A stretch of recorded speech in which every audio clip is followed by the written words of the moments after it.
আরম্ভ করবো।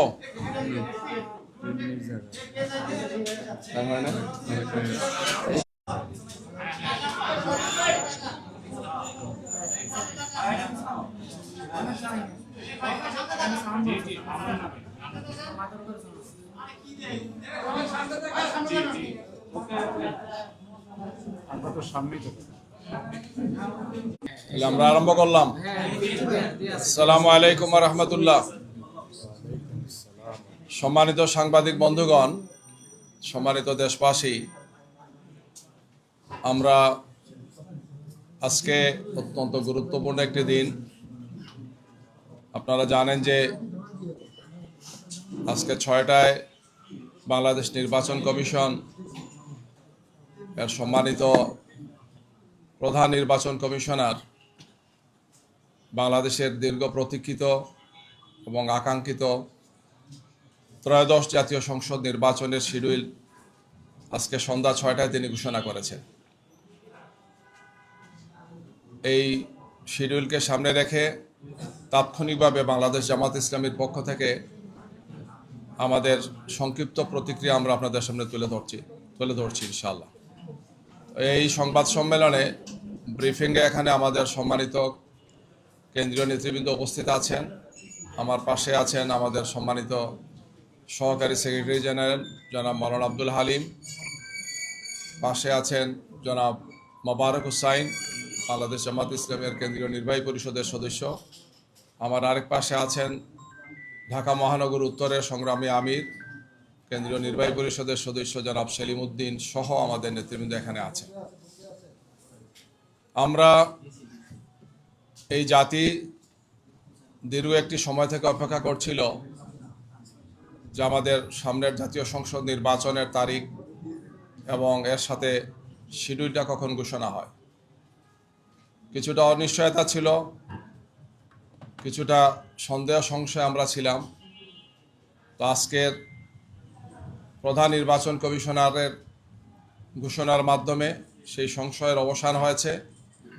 আগামী 2026-এর 12 ফেব্রুয়ারি আপনারা জানেন বাংলাদেশ জাতীয় সংসদের 300 আসন নির্বাচন অনুষ্ঠিত হবে। আমরা জাতির সাথে সাথে আমরাও মোবারকবাদ জানাচ্ছি এবং এই ঘোষণাকে আমরা স্বাগত জানাচ্ছি।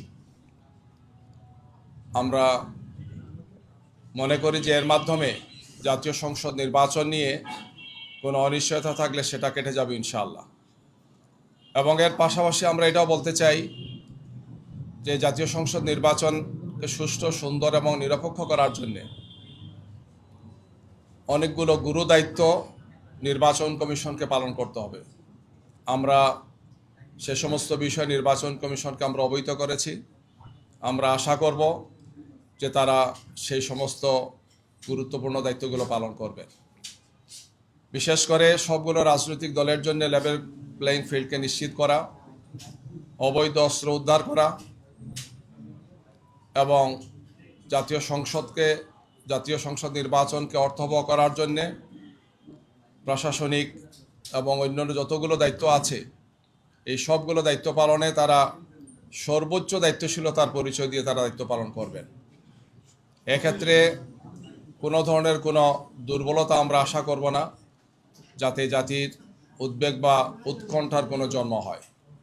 আমরা প্রত্যাশা করব যে সুষ্ঠু, সুন্দর, গ্রহণযোগ্য নির্বাচনের জন্যে একটি সুন্দর সুষ্ঠু নির্বাচনকে নিশ্চিত করার জন্য লেভেল প্লেইং ফিল্ডকে তারা নিশ্চিত করবেন এবং এই বিষয়ে সর্বোচ্চ ভূমিকা পালন করার জন্য যেহেতু নির্বাচন কমিশন শিডিউল ঘোষণা করেছেন, তাদের উপর এখন সর্বোচ্চ দায়িত্বটা এসেছে গিয়ে। এখন থেকে তারা সেই ভূমিকাটি পালন করবেন, আমরা সেটা প্রত্যাশা করছি। আমাদের শীর্ষ নেতৃবৃন্দ, আপনারা জানেন যে আমরা 8 দল একসাথে আন্দোলন করছি। আমাদের এছাড়াও আরও যে সমস্ত বক্তব্যগুলো আছে, আমরা 8 দলের শীর্ষ নেতৃবৃন্দের পক্ষ থেকে বিস্তারিত পর্যালোচনা করে আমরা আপনাদের সামনে সেটিও পেশ করব ইনশাআল্লাহ। আমরা ত্রয়োদশ জাতীয় সংসদ নির্বাচনের এই শিডিউলকে আমরা স্বাগত জানাচ্ছি এবং আমি আবারও আশাবাদ ব্যক্ত করছি আমরা সবাই যে এই নির্বাচনকে সুষ্ঠু, সুন্দর, গ্রহণযোগ্য করার জন্যে নির্বাচন কমিশনের উপর যে দায়িত্ব, সেই দায়িত্ব পালনে তারা সর্বোচ্চ দায়িত্বশীলতার ভূমিকা তারা পালন করবেন। কোনো ধরনের কোনো দুর্বলতা, ত্রুটি, বিচ্যুতি যাতে না থাকে আমরা সেটা প্রত্যাশা করব। অতীতে দেখা গিয়েছে যে অনেক বিষয়ই আশ্বস্ত করা হয়েছে বা বলা হয়েছে, কিন্তু সেটি কার্যকর হয় নাই। আমরা আগামী নির্বাচনের ক্ষেত্রে জাতি তিনটি নির্বাচন প্রত্যক্ষ করেছে, যে নির্বাচনে জাতির প্রত্যাশা পূরণ হয় নাই, বরং আমাদের রাজনীতি, আমাদের সমস্ত ব্যবস্থাপনাকে ধ্বংস করা হয়েছে, প্রশ্নবিদ্ধ করা হয়েছে এবং জাতির মধ্যে প্রচণ্ড ক্ষোভ এবং হতাশা তৈরি হয়েছে গত 14, 18 এবং 24-এর সেই তথাকথিত নির্বাচনের মাধ্যমে।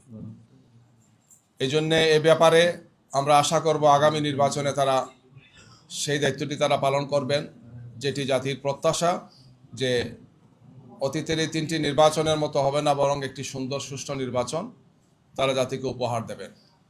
আমরা আবারও আপনাদের মাধ্যমে দেশবাসীকে সাথে নিয়ে আগামীর সেই নির্বাচন সুষ্ঠু, সুন্দর এবং গ্রহণযোগ্য করার জন্য আমাদের পক্ষ থেকে সর্বোচ্চ প্রত্যাশা থাকবে, সহযোগিতা থাকবে এবং আমরা আমাদের জনগণকে সাথে নিয়ে আমরা আশা করছি একটি সুন্দর নির্বাচন আমরা পাব।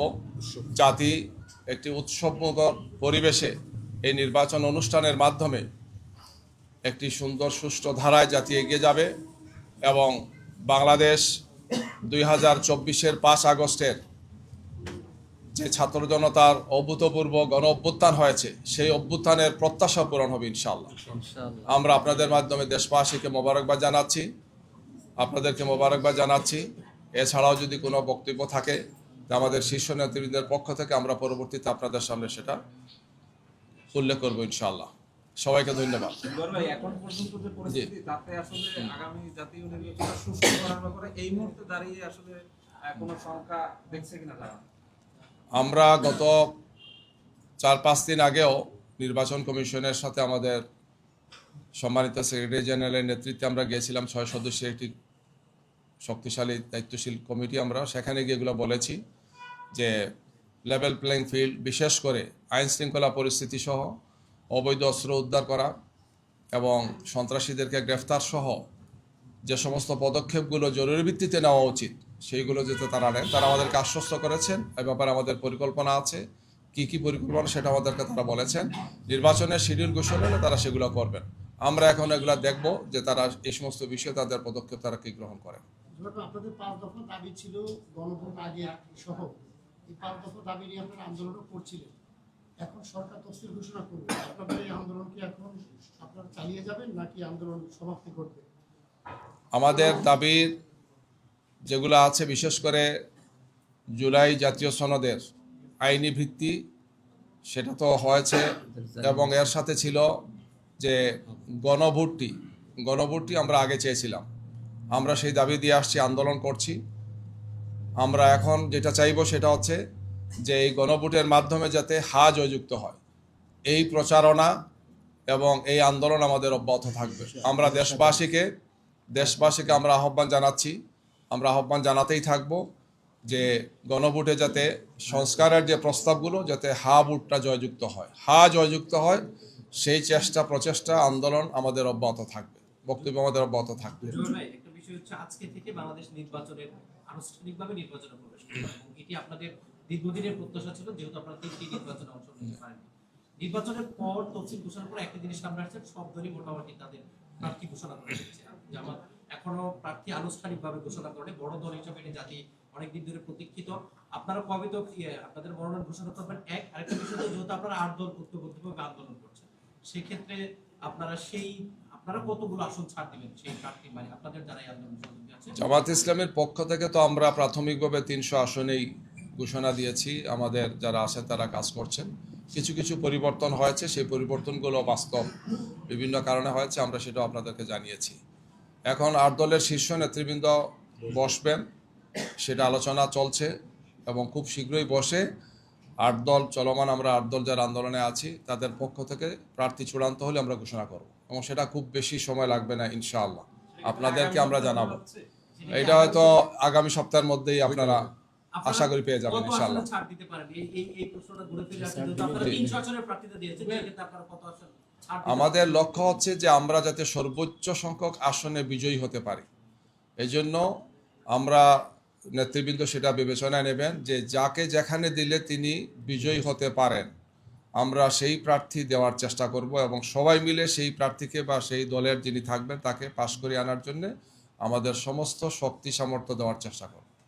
আমাদের টার্গেট হচ্ছে এইটাই, যে সর্বোচ্চ সংখ্যক আসনে আমাদেরকে পাশ করে আসতে হবে, বিজয়ী হতে হবে এবং এক্ষেত্রে শীর্ষ নেতৃবৃন্দের ক্ষেত্রে আমরা বিবেচনায় রাখবো দলের শীর্ষ নেতৃবৃন্দ যারা আছেন বিভিন্ন দলের, আমরা তাদেরকেও বিভিন্ন আসনে অ্যাকোমোডেট করবো ইনশাআল্লাহ।